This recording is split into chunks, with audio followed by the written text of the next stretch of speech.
en un solo lado. Bueno. Y otra cosa que es muy importante que ustedes sepan que existe es la varicela congénita, la varicela perinatal temprana y la varicela perinatal tardía. Aparte del cuadro clásico y del cuadro complicado. Bueno.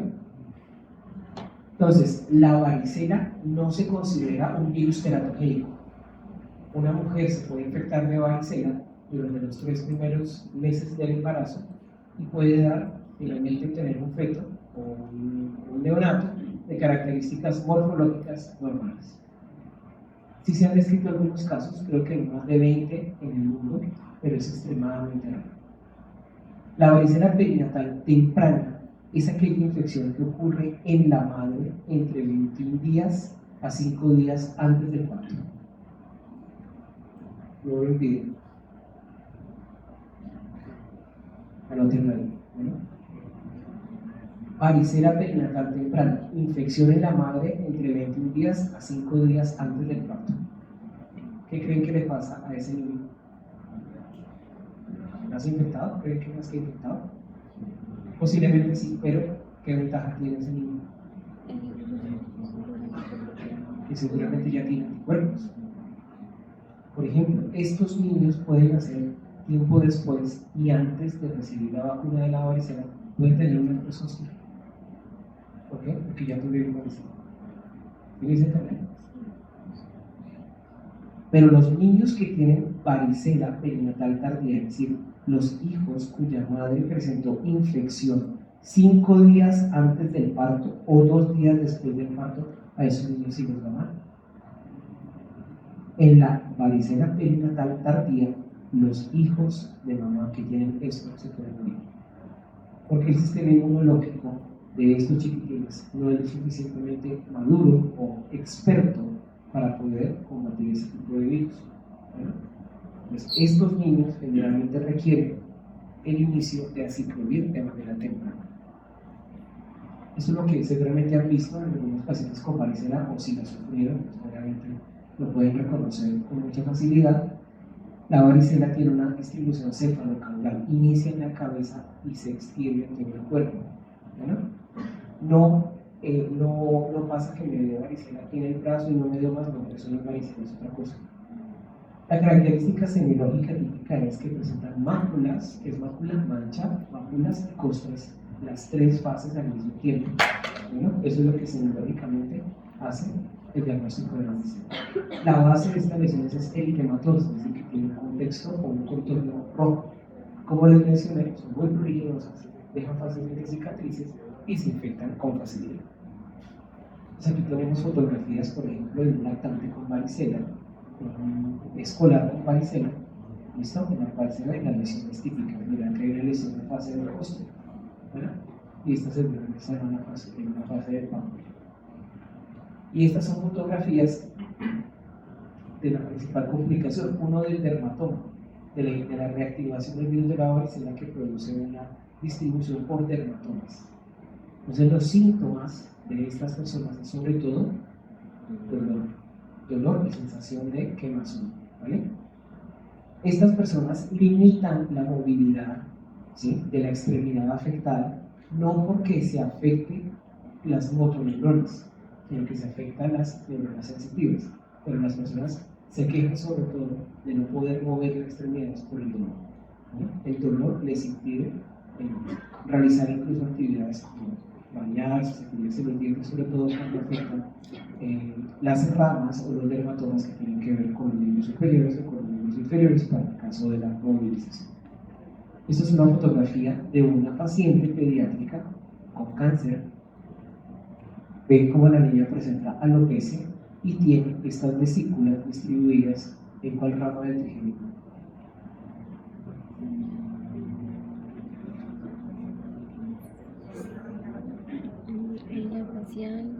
¿Cuál es esta rama del trigémino? La que va de aquí para arriba. Tálmica. Rama tálmica. Esto sí se ve con frecuencia.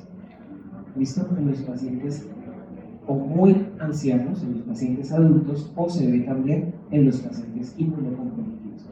Y hay otras manifestaciones más difíciles de diagnosticar, como son, por ejemplo, la vasculopatía o la oclusión de las arterias cerebrales por varicela. Eso sí está muy elevado. Llegar a un diagnóstico de esos debe ser muy complicado, muy complicado. Y muchas veces estas complicaciones no se asocian a la presencia de síntomas en piel. Difícil poder diagnosticarlo, ¿verdad? Bueno, y hay otra que también es un poco difícil de diagnosticar, que es el herpes zóster sin zóster. Pues la persona presenta dolor, presenta la sensación de ardor, ¿sí? En una distribución dermatómica, pero no se ven las vesículas. Bueno, por eso el examen inmunológico es tan importante que ustedes aprendan a hacerlo. No solamente decir alerta orientada en sustancias fieles, ¿vale? Porque no van a ver alerta orientada en sustancias fieles. Háganlo bien. Dime. Sí, se asocia también a la parálisis de Bell, pero no es exclusivo. De hecho, la mayoría de los casos de parálisis de Bell no responden al tratamiento con aciclovir. A veces les dan esteroides, ¿sí? Prednisona, medicamento que en un caso de una verdadera encefalitis herpética o una infección herpética está totalmente contraindicado, ¿no? Porque puede ser empeorar el cuadro. Y esta es lo que les había mencionado. ¿Cómo se relaciona la aparición de los anticuerpos en la viremia primaria y en la viremia secundaria? Miren cómo la aparición de los anticuerpos, tanto los anticuerpos tempranos como los anticuerpos finalmente de tipo IgG, protectores y de por vida, solamente aparecen después de la segunda viremia o durante la segunda viremia. En la primera viremia no ocurre ni titulación de ningún anticuerpo, ni tampoco la producción de ningún tipo de interleuquina o de interferón. Y esta respuesta es por lo general de por vida, ¿vale? Y miren, otra vez el interferón. ¿Ven? ¿Y qué es lo que ocurre cuando hay una segunda infección, una exposición a varicela, o la persona que se vacuna y se expone, o la persona que se vacuna o ya le dio varicela y después presenta un herpes zóster? Ocurren diferentes reactivaciones que aumentan los títulos de IgG. ¿Listo? Aumentan los títulos de IgG. Solo en caso de inmunosupresión severa, estos títulos caen en algún momento, lo que permite la reactivación del virus. ¿Bueno? Pero igual, no se conoce con precisión la relación o qué relación guarda la titulación de los anticuerpos con la aparición del zóster, porque esto no siempre se produce. Por ejemplo, una persona sana, un individuo de 27, 28 años, hospitalizado por neumonía, que le da un herpes zóster y se hace una titulación de anticuerpos contra el zóster que están en niveles protectores, contra varicela, mejor dicho. Entonces, esto no se conoce tampoco muy bien. Como ustedes lo pueden ver, hay muchas cosas que son absolutamente ocultas en todo eso. Y el tratamiento para la varicela es una cosa que tiene una discusión sumamente extensa. En general, y la recomendación que yo como infectólogo les doy es que cuando tengan un paciente con varicela, así no tenga ningún factor de riesgo para complicarse, es que le den tratamiento. ¿Por qué razón? Porque esa persona o se puede complicar, porque la evolución es, si bien es buena, es impredecible, y segundo, porque esa persona puede infectar a alguien que sí sea susceptible. Como les mencioné, el uso de la ciclovir, que inhibe a una de las enzimas implicadas en la replicación del DNA, que se llama la timidinquinasa, así se llama, generalmente acorta la evolución natural de la enfermedad cuando se usa de manera oral o de manera endovenosa. Tópica no es mucho, pero en general a todos se les debe dar. Por supuesto, a aquellas personas inmunocomprometidas o a aquellas personas o aquellos bebés que presentan varicela, clásicamente, o aquellos que tienen una varicela neonatal tardía, ¿vale? El tratamiento, pues depende. Si el paciente tolera la oral, está en buenas condiciones, pues se le puede haber tomado. Pero si el paciente necesita hospitalización, está complicado, tiene neumonía, tiene herpes zóster, está mal, tiene una inmunodeficiencia, hospitalización y colóquenle el tratamiento por vía endovenosa. ¿Bueno? Una de las principales secuelas que deja el herpes zóster, sobre todo en los adultos, es una cosa que se llama la neuralgia postherpética, el dolor en el sitio donde apareció ese exantema, ¿no? Y estos pacientes necesitan por lo general una analgesia muy fuerte, no solamente acetaminofén. Aparte de la vacuna de la varicela, también hay vacuna contra el herpes zóster. El tratamiento, miren, igual, ciclovir, tanto en pacientes inmunocomprometidos como en pacientes pues, inmunocompetentes. Hay otros medicamentos un poco más costosos y más difíciles de conseguir, como el valaciclovir, que es un medicamento que en el hígado se convierte de manera activa a la ciclovir. Otros medicamentos mucho menos frecuentes y que se utilizan sobre todo en los casos de resistencia a la ciclovir o a la valaciclovir, que se ven por ejemplo en pacientes con VIH, es el uso del foscarnet, pero pues eso ustedes no lo van a ver ni tienen por qué entender. Esto sí me parece súper importante que lo aprendan, y es la vacunación. Entonces, la vacunación también ha hecho que la prevalencia de la varicela haya disminuido notoriamente en el país, o al menos en los sitios donde se tiene una cobertura de vacunación mayor al 75 o 80%. La vacuna de la varicela es una vacuna viva atenuada, por tanto tiene la capacidad de revertir y causar la enfermedad. ¿Listo? Ustedes vieron ahí en el examen que aparecía BZB, virus varicela sostenible. ¿Vale? El virus de la varicela o la vacuna es una vacuna viva atenuada. En Colombia se estableció la vacunación contra el herpes zóster más o menos en el año 2006, 2007, por esa época, y se indica en nuestro país una sola dosis de vacuna a partir del año de edad. Sin embargo, unos estudios que se hicieron en los Estados Unidos recomendaron que se colocara una segunda dosis más o menos entre los 3 y los 5 años, porque la mayoría de los niños presentaban episodios de varicela a pesar de tener una sola dosis, no grave, afortunadamente, entre esa época cuando empezaban el colegio. Actualmente se recomienda que la dosis de vacuna se coloque al mes, digamos que al año de vida, perdón, no al mes, sino al año de vida, ¿sí? Y que después se coloque bueno, esto es de los gringos, esto generalmente es más de allá, pero aquí podemos recomendar la segunda dosis de una vacuna contra varicela después de 2 o 3 meses de haber colocado la primera, pero con una sola, teóricamente, la persona quedaría adecuadamente cubierta. Esto sí quiero que lo aprendan, bueno, porque les voy a contar lo que me pasó en el hospital. Sí, les voy a contar contraindicaciones de la vacunación para varicela. Pacientes con inmunodeficiencias congénitas no se pueden vacunar con ninguna vacuna, al menos viva atenuada, no se puede colocar.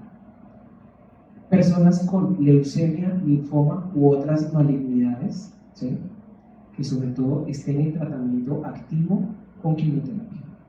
Las personas deben esperar cierto tiempo, depende del tipo de tumor, y si es trasplantado o no de médula ósea para recibir la vacuna. Eso ustedes no entienden porque saben en este momento. La persona que tenga una infección por VIH que esté sintomática, una persona con VIH, un paciente con VIH que tenga un estado inmunológico 1 y un estado clínico A, se puede vacunar. ¿Listo? Es decir, si tiene un recuento de linfocitos por encima del esperado para su edad, que no lo clasifique como un inmunodeficiente moderado ni severo, se puede vacunar. Entonces, eso es muy importante que ustedes lo sepan. Los pacientes con VIH se pueden vacunar si su enfermedad de base está controlada y si su recuento de CD4 es adecuado para la edad. Porque ese era un error que se cometía hasta hace unos años. Paciente con VIH, ninguna vacuna se le puede poner. Falso. Al contrario, estábamos exponiéndonos a que se infectaran de otras cosas y se murieran más rápido. Bueno, otra, pacientes embarazadas. Las mujeres embarazadas no se pueden vacunar con ninguna vacuna viva atenuada, ninguna, ni rubeola, ni sarampión, ni gripe viral, ni fiebre amarilla, ni varicela, ninguna de estas. Bueno, esta que también es muy importante, las personas que reciben dosis altas de esteroides, aquí es 2 miligramos de prednisona por kilogramo por no es un mes, más de 15 días, que está esta indicación de cambio. ¿En quién se ve, por ejemplo, en qué paciente recibe prednisona a dosis altas de manera prolongada? sobre todo en aquellos que tienen algún tratamiento inmunosupresor por enfermedad reumatológica, lupus, artritis reumatoidea, todo este tipo de enfermedades que dentro de su arsenal utilizan los esteroides como la prednisona, triamcinolona, todo este tipo de esteroides. Cuando la dosis que reciben es mayor o equivalente a 2 miligramos por kilogramo de peso de prednisona por más de 15 días, no se le puede colocar.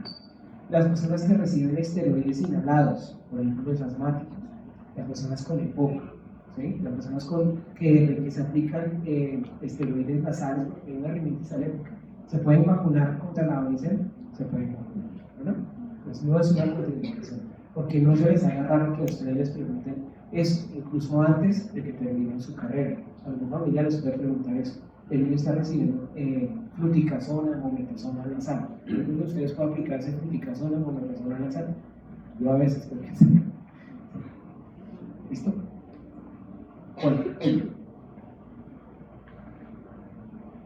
perdón. Y esto, entonces, ¿qué se hace en esas personas que tienen contraindicada la vacunación? Se les coloca inmunoglobulina. ¿Vale? Inmunoglobulina. Entonces, ahora sí les voy a contar una historia de lo que me pasó en el hospital. En uno de las habitaciones había 4 camas. Había un bebé de 3 meses con una bronquiolitis. Al lado estaba un bebé de 2 años con una infección urinaria. Al lado estaba un bebé con una fractura cerrada del codo, acompañado por su mamá que estaba embarazada. Y resulta que había una 4ª cama. Llegó un paciente al que operaron por una fractura y como no había donde meterlo, pues metámoslo en esa habitación donde están esos otros 3. Listo, el niño lo operaron, quedó hospitalizado y oh sorpresa que al día siguiente el niño amaneció, como dice la gente vulgarmente, con una mazorca. Amaneció con varicela. Entonces, caso clínico. ¿Qué hacen con el niño de 3 meses? ¿Lo pueden o no lo pueden vacunar? Para evitar la exposición. O sea, bueno, es que antes de eso debí decirles, la vacuna de varicela puede ser utilizada como una medida de posexposición.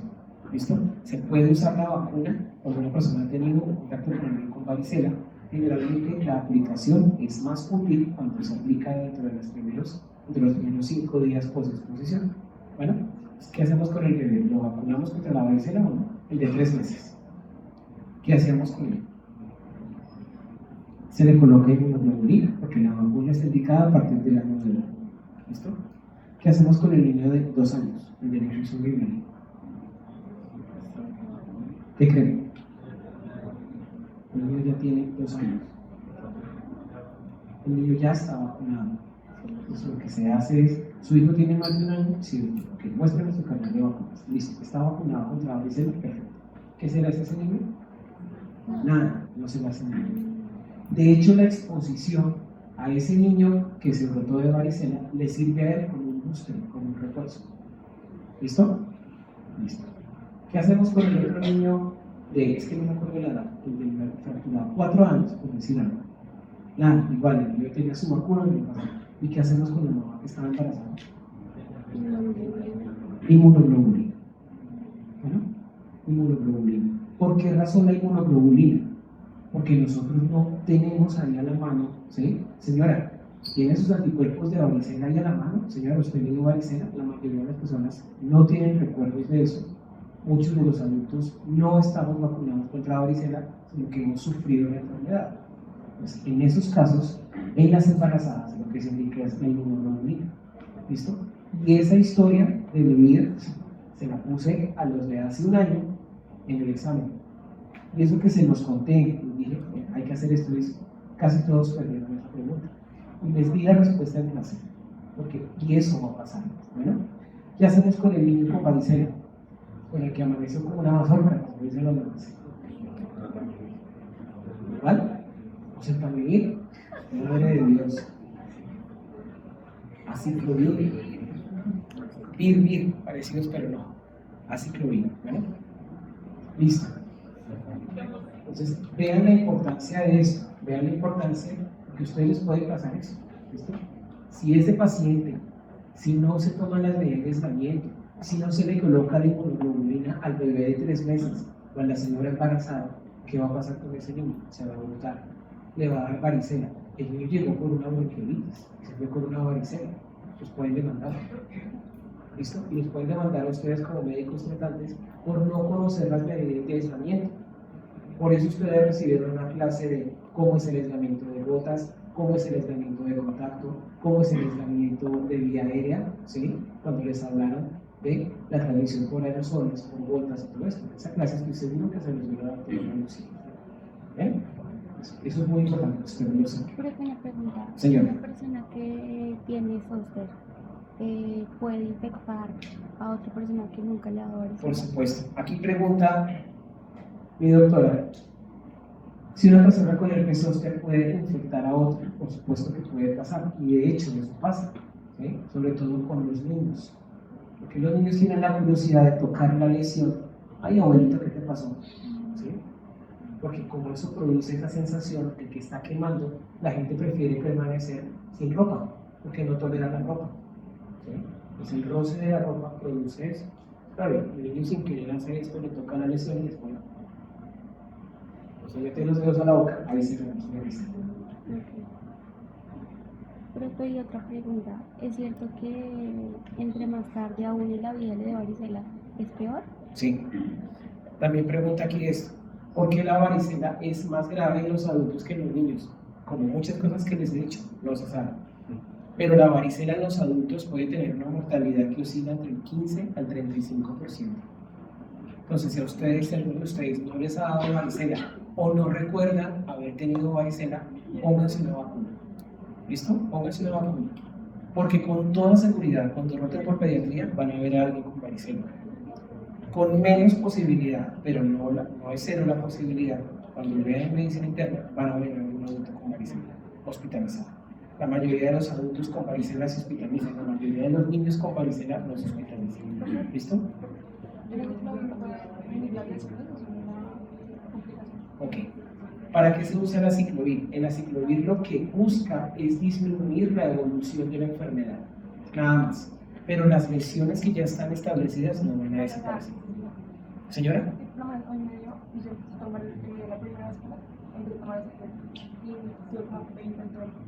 Claro, acorta la evolución de la enfermedad. ¿Sí?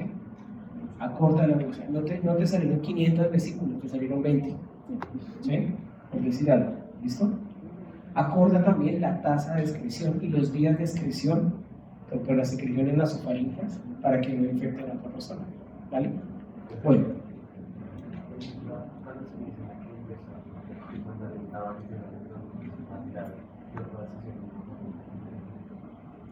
No lo sé. Tendría que buscar la respuesta porque no lo sé. Pero podría ser una explicación. Porque ellos hacen más encefalitis, más neumonía, más lesiones hemorrágicas, más vasculitis. Y es muy probable que se haya implicado alguna citoquina, alguna tormenta de citoquina sangre. Pero en lo que he consultado, nunca he encontrado esa respuesta. Si alguien le encuentra, pues la comparte. Listo. Bueno, ya casi para apurarnos. Epstein-Barr. Del Epstein-Barr creo que también hay una lectura, ¿verdad? ¿Listo? El Epstein-Barr también se conoce como el virus herpes tipo 4. Tiene también la misma estructura que los otros virus herpes, pero la serología y los diferentes componentes del virión, para estos sí existen anticuerpos, igual que en la hepatitis B, anticuerpos contra cada uno de los componentes del virión. Y eso también permite interpretar la serología, ya lo vamos a ver. Este virus es uno de los virus que más frecuentemente toda la población tenemos, ¿sí? Sumamente frecuente en la población, tanto adulta como de niños. La principal manifestación y la menos grave es una que se llama la mononucleosis infecciosa, que se manifiesta como un síntoma, como un síndrome gripal asociado a la aparición de adenomegalias, la aparición de faringitis, la aparición de fiebre y de un crecimiento del hígado y del vaso. comúnmente se ve esa manifestación clásica en los adultos jóvenes. ¿Por qué creen? Porque se transmite por la saliva. Entonces, cuando nos pica el amor, cuando nos pica todo esto, entonces empezamos a transmitir la enfermedad, porque esto también se llama la enfermedad del beso. ¿Me lo han escuchado? Entonces, es muy frecuente ver los casos de mononucleosis infecciosa en población adulta joven, sobre todo en aquellos pues, que empiezan a, pues, sí, dejémoslo así. Listo. Es como les mencionaba. El virus tiene tiene tres antígenos muy importantes. Los de la cápside, que se llama o se abrevia como VCA. ¿Listo? VCA. Ese VCA se refiere a la cápside del virus. Hay anticuerpos IgM e IgG. Ya lo imaginarán, los anticuerpos contra la cápside IgM aparecen tempranamente y los IgG aparecen tardíamente. Pero también aparecen anticuerpos contra algunos componentes de la nucleocápside, siendo el más importante este que se llama el antígeno nuclear y que se abrevia como EPNA, Epstein-Barr Nuclear Antígeno. EPNA. Bueno, esos son los tres más importantes. Hay otro que se llama el antígeno temprano, Early Antigen, ¿sí? Pero este muy pocas veces se utiliza en la interpretación de la serología. Bueno, pues aquí vemos en esta gráfica, en esta lámina, lo que vemos es pues cómo es la cinética de la aparición de los anticuerpos, y ven cómo los anticuerpos contra la cápside son los que más se utilizan para hacer el diagnóstico de infección pasada. Bueno, el problema con todos los virus herpes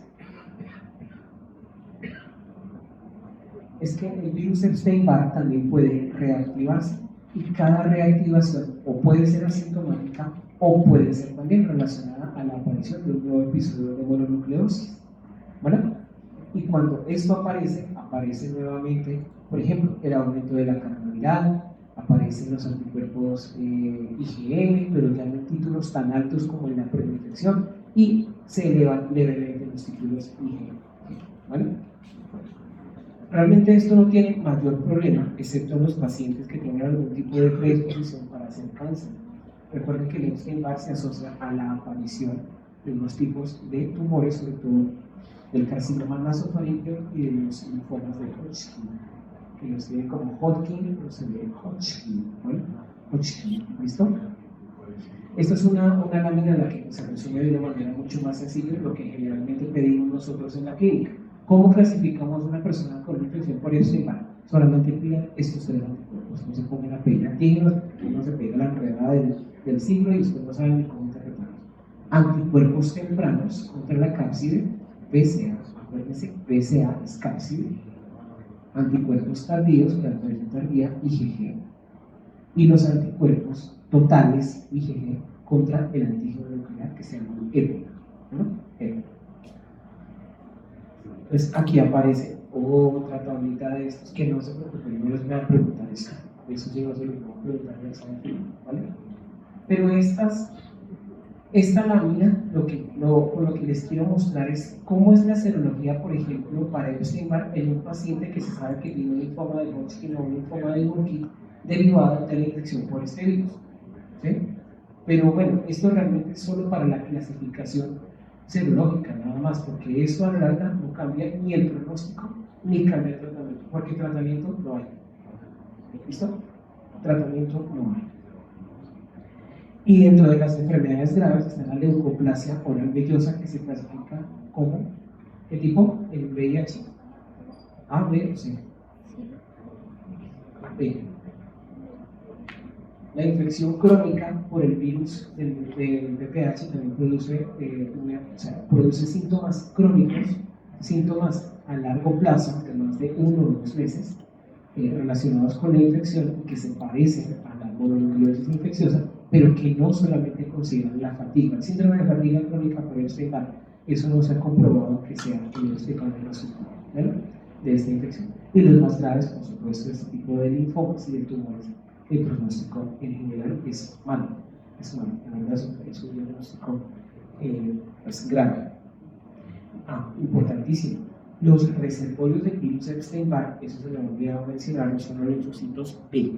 Los linfocitos B. Bueno, ya casi para terminar, el citomegalovirus. El citomegalovirus también es un virus que está ampliamente distribuido en la población general porque se transmite muy fácilmente entre los humanos a través de las secreciones respiratorias, a través de la saliva, a través de los besos, a través de compartir, por ejemplo, las cucharas, el tenedor. Este tipo de infecciones y el Epstein-Barr también se ven en los niños, sobre todo cuando los adultos, excretando de manera asintomática estos virus en las secreciones respiratorias, comparten, por ejemplo, la cuchara, ¿sí? O comparten los cubiertos. Eso es muy frecuente las infecciones en los niños a través de este método, o a través de esa manera. También se ve con frecuencia la transmisión de estas enfermedades en los niños más pequeños, porque ustedes lo saben, lo han visto, hay unos padres de familia que tienen la costumbre de darle besos a sus hijos en la boca, ¿listo? Y esa persona puede estar excretando este virus e infectando al pobre bebé, ¿vale? En esta tabla 1 nuevamente aparece la clasificación de los herpes virus y aquí vemos citomegalovirus, que es el que pertenece a los beta herpes virus, es uno de los virus más grandes que existen. En esta lámina lo que les muestro es la distribución o la seroprevalencia en diferentes partes del mundo. Pensaría que esto no es tan cierto, ¿sí? A pesar de que es una revisión reciente. Los tamaños de muestra y las poblaciones que se estudian son relativamente pequeñas, pero ven como, por ejemplo, también por el número de habitantes, pues es esperable que países tan grandes como Brasil o China sean los que tengan una prevalencia mucho mayor. En Colombia hay algunos estudios que revelan que el 90% de la población ha estado expuesta al virus Epstein, el citomegalovirus. La gran mayoría de las personas que tienen o han tenido una infección por citomegalovirus no presentan ningún síntoma o se manifiesta como una infección respiratoria viral autolimitada, con una mononucleosis infecciosa. El problema es en estos pacientes. En los pacientes con SIDA, el citomegalovirus puede producir lo que se les ocurra: encefalitis, retinitis, neumonía, colitis, y eso puede llevarlo a la muerte. Una persona que tenga un citomegalovirus diseminado y que tenga SIDA está clasificado en el estado clínico, ¿cuál? Sí. Bueno, listo. En los receptores de órganos sólidos, sobre todo los receptores de hígado o los receptores de riñón, en ellos es muy complicado el manejo de este tipo de infecciones. ¿Por qué razón? Porque la gran mayoría de los donantes ya tienen citomegalovirus. Entonces, los pacientes que son sometidos a un trasplante tienen que inmunosuprimirse. ¿Para qué? Para evitar el rechazo del órgano trasplantado. Y como estos virus pueden establecer latencia, ¿qué pasa cuando está inmunodeprimido el paciente? Que este paciente puede presentar un citomegalovirus diseminado y no solamente se pierde el trasplante, se pierde el paciente. ¿Listo? Los receptores de células o de precursores hemocitopoyéticos, aquellos que reciben los trasplantes de médula ósea, mejor dicho, también son personas que tienen altísimo riesgo de presentar estas infecciones diseminadas. Y otra población que se afecta mucho son los hijos de madre con citomegalovirus, que nacen con citomegalovirus congénito. Esto, el citomegalovirus congénito, es toda una clase. O sea, podríamos tener una clase de 4 horas hablando de eso, pero pues ni ustedes tienen tiempo ni yo me preparé para esto. El diagnóstico de la infección por citomegalovirus es difícil. ¿Por qué razón? Porque, ya les mencioné, la mayoría hemos seguramente tenido contacto con el virus y la serología no es del todo diagnóstica.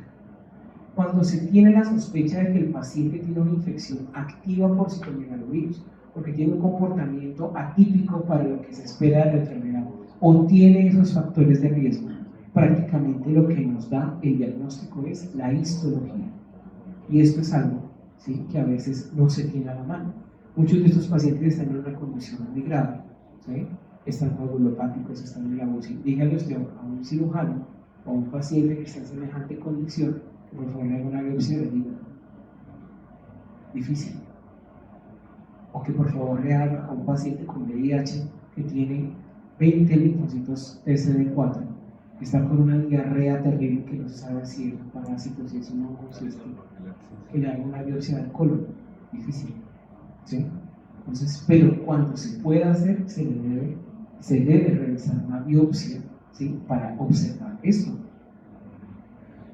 estas inclusiones, y esto se llama el ojo del búho, o así aparecen los textos de medicina, o como el ojo de un búho.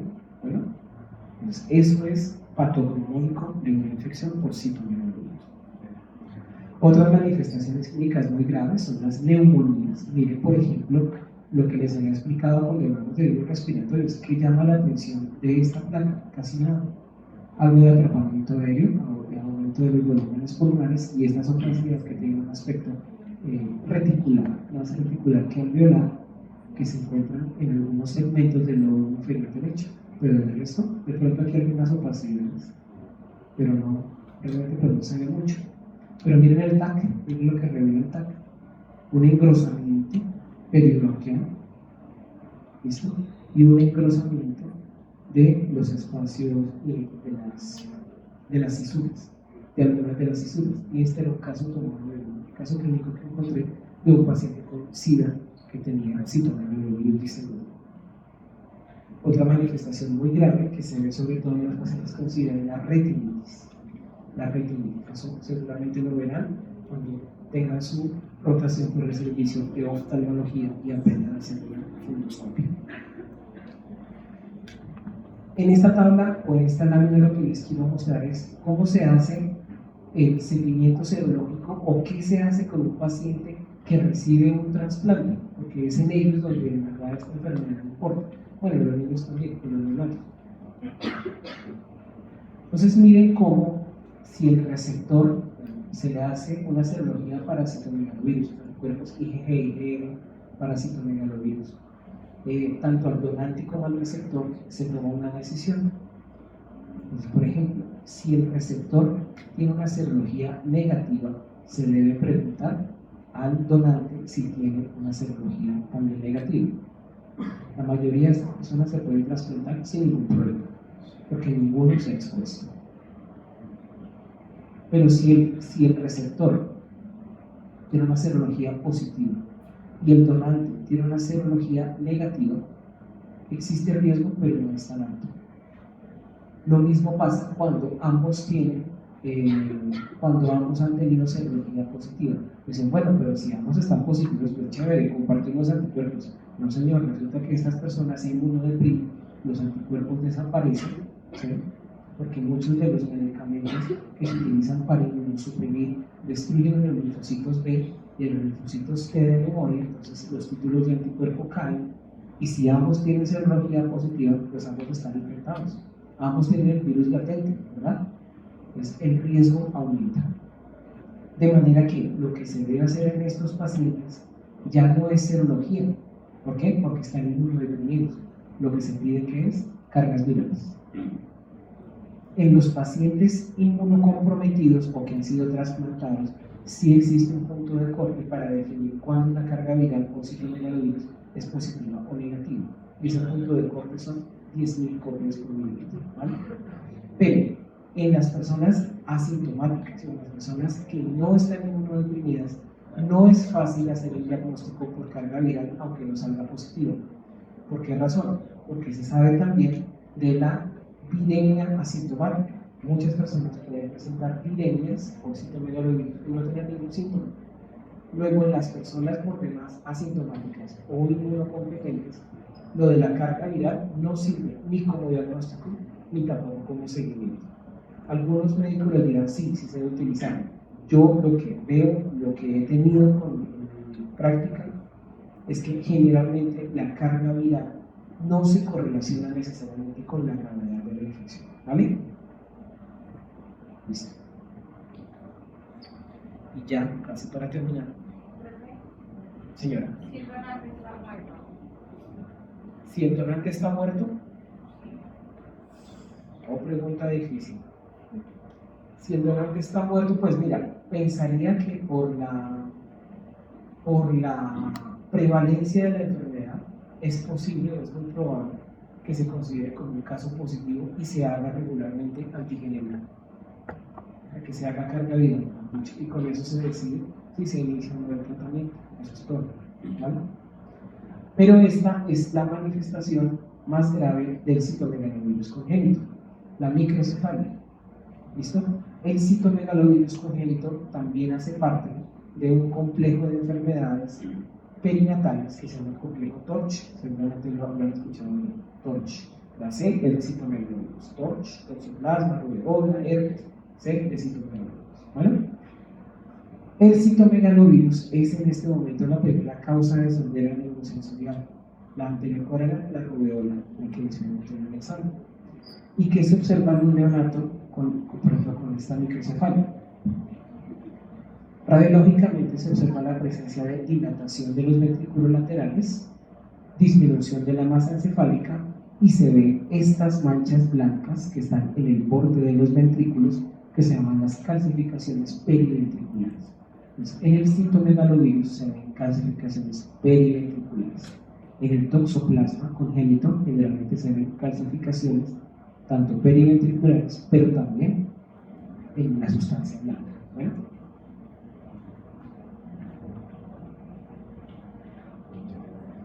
El problema con la sordera neurosensorial que produce la infección por citomegalovirus es que a pesar del tratamiento con un medicamento que se llama ganciclovir o valganciclovir y que se recomienda por 6 meses, estos pacientes, a pesar de esto, pueden presentar una progresión de la sordera. Entonces, estos pacientes mejoran parcialmente y después pueden perder la audición. Bueno, estos pacientes son pacientes que al cabo de unos años pueden terminar con algunos implantes cocleares para permitir que el paciente tenga adecuadamente su audición.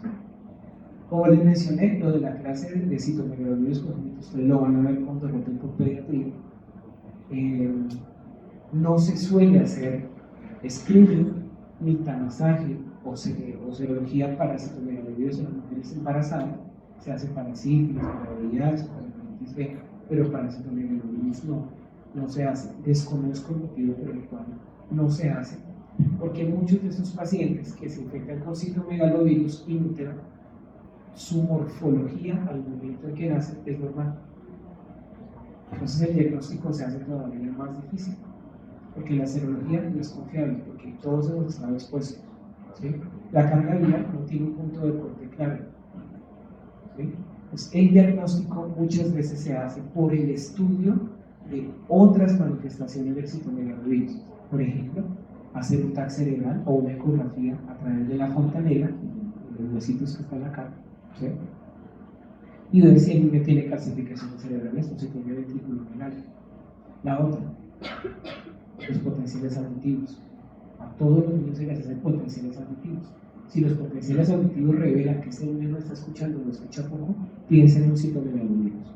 El rubeola posiblemente no, seguramente no lo haya sido vacunado, todo eso. Igual hay que pedir la serología, a menos que la mamá esté completamente vacunada, pero el resto tiene que pensar en esto. Si el niño presenta un cuadro ictérico en el cual hay colestasis, no van a pensar en que tenga hepatitis B o hepatitis A, no, que tenga citomegalovirus. ¿Listo?